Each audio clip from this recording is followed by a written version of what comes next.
важний момент. От ми тепер говорили за наш русинський ренесанс сучасності. Є він, є ренесанс. У Шиткому ми видимо тут ренесанс. Позирайте. Я хочу то саме близьке, що мені тепер. Я тепер ближчим часом видам уже в'єдно своїм учеником, так, в Словакії вийде книжка «Вибраті твори Анатолія Кралицького». Ця книжка, я би так сказав, многострадальна.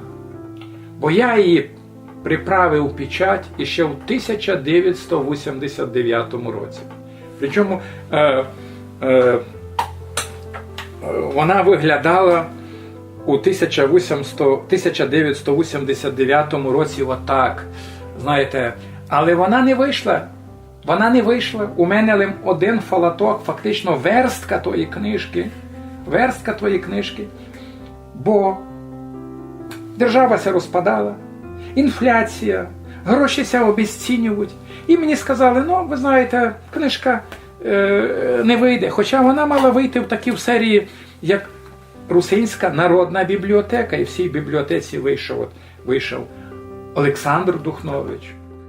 По Духновичу мав виходити Анатолій Кралицький, але в цей час у редакцію прийшов іще туди живий класик карпато-русинської літератури Юрій Станінець, автор повісті, так, Юра Чорної, а це фактично верх карпато-русинської літератури часу Межигойня. І всі такі гроші, які були у редакції в Карпатах, туди видавательстві Карпати, вони пішли на його книжку. І я щасливий, що перед смертю він ще потримав у руках цю свою книжечку Юра Чорний, оця, яка видання вийшло. Ну, але вже третя книжка мала виходити, фактично за Станинцем мала виходити книжка Анатолія Кралицького, але вона вже не вийшла. Не вийшла, бо так ся стало. І я 30 років, я мав, знаєте, така була тужба. Но я маю видати Анатолія Кралицького. Я маю зробити дещо з Анатолія Кралицького. І знаєте... Русини потеряли такого теж класика на 20, більше 30 років. Так, і тому мусимо розуміти, що 80-ті роки я хотів, і знаєте, туди вийшло так, що все, грошей не є. І я туди зробив те, що я мав зробити. Я не знав, чи що буде далі, яка буде моя судьба далі. Яка буде доля моя?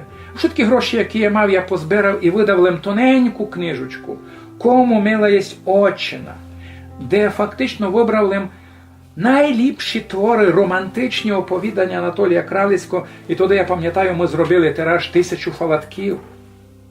Думаю, що було 1217 фалатків. І я її розніс по державних школах цілої Закарпатської області. Щоб вона була хоч лим один фалаток в'єднів у кожній сільській школі. Щоб хоч лим кидні діти, то хоч лим то та учителька, чи то бібліотекарка, котра сидить в бібліотеці, взяла до рук, щоб знала, що один з ліпших писателів русинських 19 століття був Анатолій Кралицький. Що цікаво, інтересно, що не так давно я знайшов письмо от, ані не можу сказати, чи моя приятелька, це моя і мій учитель в якійсь мірі в науці, і опонент мій, бо ми стояли не на однаких ідеологічних позиціях, Олена Рудловчак. І в 1989 році, от 8.01, так, у януарі місяцю, по Різдвові, вона пише мені письмо, де інтересується, як проходить, як йде робота з моєю книжкою Кралицького.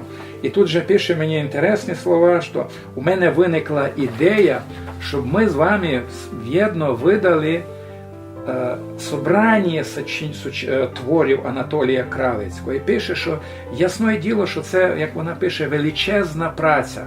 Але можна було б створити, як вона пише, редколегію, яка б за планом збирала і готувала до друку ці збори. А ми б двоє з вами, чи не могли б це все опанувати? Тобто в 89-му році ми вже були близькі до того, щоб видати твори Анатолія Кралицького.